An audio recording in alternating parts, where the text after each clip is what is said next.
في المعتقل يا سلام سلم، موت وتألم، لكن لمين راح الظلم والكل كلاب؟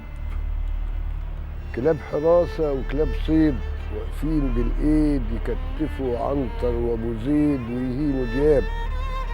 الكلب فيهم لا يميز ولا يتميز عن الجاموسة ومطيز وبضفر وناب، مدربين يدق الكعب على راس الشعب، يحط فينا الخوف والرعب من غير أسباب، غير إن شلة حرامية وسمحطية عايشين في مصر عواطلية وبياكلوا كباب، عايزين يقيسوا عرض وطول على كده على طول، من حد بلطة مسيدنا يقول جريه يا كلاب.